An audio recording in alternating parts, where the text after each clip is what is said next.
నమస్తే, welcome back to my channel. ఎలా ఉన్నారు మీరందరూ? నేనైతే చాలా బాగున్నానండి. గార్డెనింగ్ సీజన్లో ముందర పూల మొక్కలు, తర్వాత కూరగాయ మొక్కలు నాట్లు పెట్టడం అయితే జరుగుతూ ఉంటుంది. కూరగాయ మొక్కలకి పువ్వులు వచ్చేసాయి కూడా, ఇంకా పాలినేటర్స్ రాలేదా అని కంగారు పడుతుండే 10 రోజుల ముందర వరకు కూడా.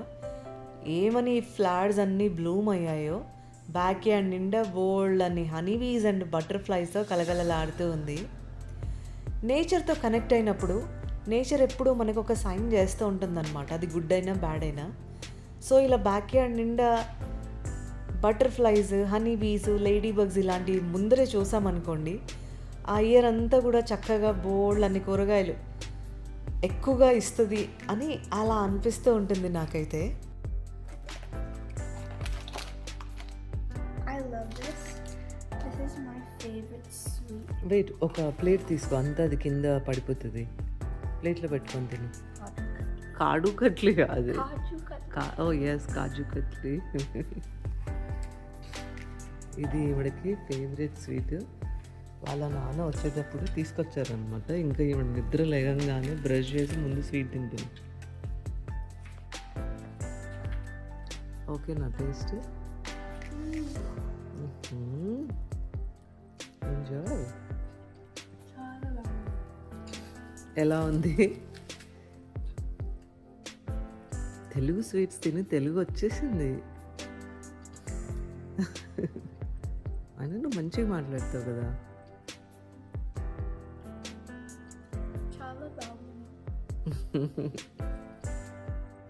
మా హస్బెండ్ ఎప్పుడు ట్రావెల్ చేసినా ఇంటికి వచ్చిన తర్వాత నా చేతి వంట ఎంత మిస్ అయ్యానో చెప్తూ ఉంటారనమాట. ఆయనకి సింపుల్గా ముద్దపప్పు ఆవకాయ పెట్టినా ఇష్టంగా తినేస్తూ ఉంటారు. ఇక ట్రావెల్ చేసి వచ్చిన తర్వాత నోరు చప్పపడిపోయింది, ఏదైనా కొంచెం కారంగా చేయమన్నారనమాట. సో సోయా చంక్స్ ఉంటే దాంతో పులావ్ చేశాను. అమెరికాలో కొన్ని రెస్టారెంట్స్లో పులావ్ దొరుకుతూ ఉంటుంది. అంత గ్రేట్ అయితే ఏం అనిపించదు, చల్లారిన తర్వాత అయితే అసలే తినాలని అనిపించదు. ఇంట్లో అయితే వేడి వేడి పులావ్ రైతాతోనో లేకపోతే ఇంకేదైనా కర్రీస్తో తింటాం కదండి, చాలా టేస్టీగా అనిపిస్తూ ఉంటుంది. పర్సనల్లీ నాకు పులావ్స్ అంటే అంత ఇష్టం ఉండదు. వేడివేడిగా ఉంటే కాస్త తినడానికి ఓకే, కానీ అంత ఫ్యాన్ ఏం కాదనమాట పులావ్కి. కానీ ఇంట్లో చేసిన పులావ్ చాలా బాగైంది. మా హస్బెండ్ ఎప్పుడు ట్రావెల్ చేసినా మా ఇంట్లో ఎక్కువగా ఎదురు చూసేది మా చిట్టి తల్లి. వాళ్ళ నాన్న కోసము 1000 కళ్ళతో ఎదురు చూస్తూ ఉంటుంది. దానికి కూడా రీజన్ ఉంది. వాళ్ళ నాన్న ఎక్కడికి వెళ్ళినా మా చిట్టి తల్లి కోసం ఏదో ఒకటి తీసుకొస్తారనమాట. ఈసారి ఇన్స్టెంట్ కెమెరా తీసుకొచ్చారు. మా ఇంటికి బోల్డ్ అంతమంది రిలేటివ్స్ రాబోతున్నారు. దాంతోపాటు వెకేషన్ కూడా మేము ప్లాన్ చేసాము. ఇక ప్రతీది కూడా క్యాప్చర్ చేయడానికి ఒక కెమెరా అయితే తీసుకొచ్చారనమాట. మా పాపకి ఇన్ని రోజులు ఫోన్ ఇవ్వలేదండి, చాలా చిన్నది కదా అని చెప్పేసి. ఫోన్ ఇచ్చేస్తే ఏంటంటే ఇక ఆ ఫోన్ ప్రపంచం నుంచి పిల్లలు బయటికి రారు. అందుకే కెమెరానే ఇప్పించారనమాట. దీంతో ఏంటంటే బిజీగా ఉంటుంది, వాళ్ళ కజిన్స్ అన్ని మెమరీస్ క్యాప్చర్ చేసుకుంటుంది కదా అని చెప్పేసి ఇది తీసుకొచ్చారనమాట. ఇక తనకి చాలా నచ్చింది. సో ఎక్కడెక్కడికి వెళ్ళాలి, ఎవరెవరిని క్యాప్చర్ చేయాలి, ఆ చిన్ని బుర్రలో బోల్డ్ అన్ని ఆలోచనలు అనమాట.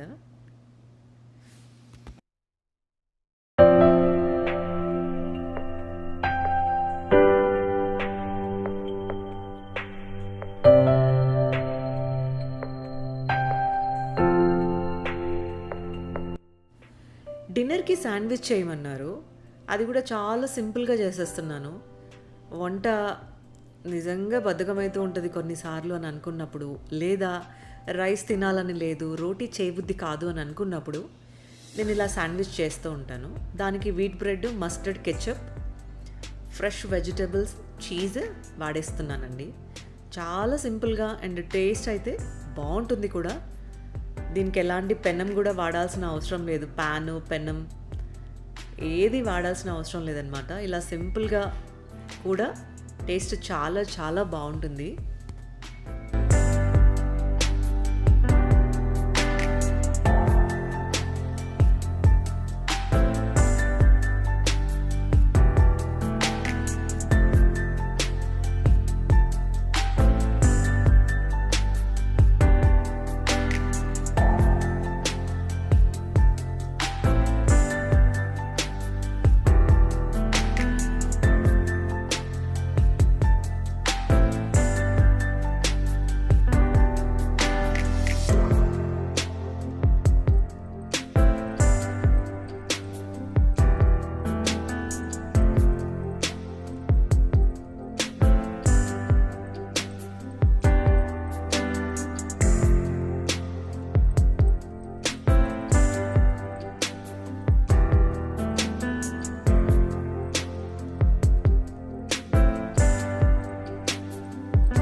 ఈరోజు బ్యాక్యార్డ్లో ప్లాంట్స్ అన్నిటికీ ఎప్సమ్ సాల్ట్ ఇస్తున్నానండి. ఎప్సమ్ సాల్ట్ 1.5-2 మంత్స్కి వన్స్ ఇస్తూ ఉంటాను. ఎప్సమ్ సాల్ట్ ప్లాంట్స్కి చాలా చక్కగా హెల్ప్ అవుతూ ఉంటుంది. దీన్ని 2 రకాలుగా ఇవ్వచ్చు. మొదటిది వాటర్లో డైల్యూట్ చేసి చక్కగా స్ప్రే చేయొచ్చు. కానీ అది నాకు చాలా ఎక్కువ పనిలాగా అనిపిస్తూ ఉంటుంది. దానికోసం పెద్ద బకెట్స్ కూడా కావాలి. బ్యాక్యార్డ్లో బోల్డ్ అన్ని ప్లాంట్స్ ఉన్నాయి కదండి. సో ఈజీగా ఏంటంటే ఇలా రూట్స్ దగ్గర ఎప్సమ్ సాల్ట్ స్ప్రింకిల్ చేసి వాటర్ స్ప్రే చేస్తే చక్కగా మట్టిలో కలిసిపోతుంది అని అలా కూడా అనిపిస్తూ ఉంటుంది. దీనివల్ల ఎప్పుడు ఎలాంటి డ్యామేజ్ అయితే జరగలేదు. చాలా హెల్ప్ అయింది. చాలా ఈజీగా కూడా అనిపించింది ఈ మెథడ్. నేను ఎక్స్పర్ట్ అయితే కాదు, కానీ ఎక్స్పీరియన్స్తో మాత్రం చెప్తున్నానండి.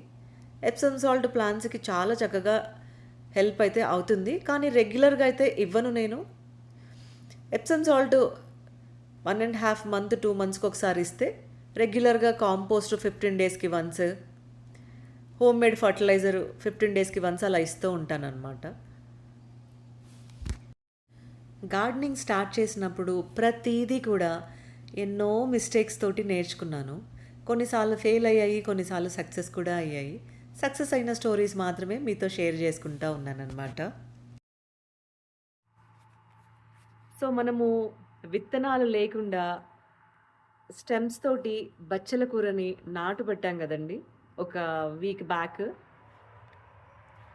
బచ్చలాకు సర్వైవ్ అయింది. ఈ బచ్చలాకు స్టెమ్ కొత్త చిగురు కూడా వేసుకుంటుంది అనమాట. మీకు చూపిస్తాను, ఇదిగోండి.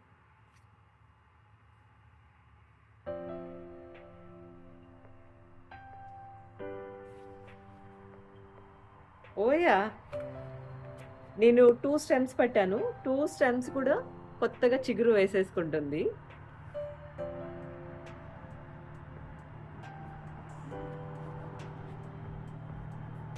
ఈసారి మన బ్యాక్యార్డ్లో సీడ్స్ లేకుండా ఇప్పుడు ఇవి ఒక 2 మొక్కలు తయారయ్యాయి. సీడ్స్ వేయకుండా లాస్ట్ ఇయర్ ఏదైతే సీడ్స్ పడ్డాయో దాంతో కూడా బోల్డ్ అన్ని మొక్కలు తయారయ్యాయి అన్నమాట. నేను ఈ సీజన్లో అయితే ఒక 4 to 5 టైమ్స్ బచ్చలాకు హార్వెస్ట్ చేశాను. చక్కగా వంటలు కూడా వండేసుకొని తినేసాను.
టైం చూస్తే 7:30 అవుతుంది.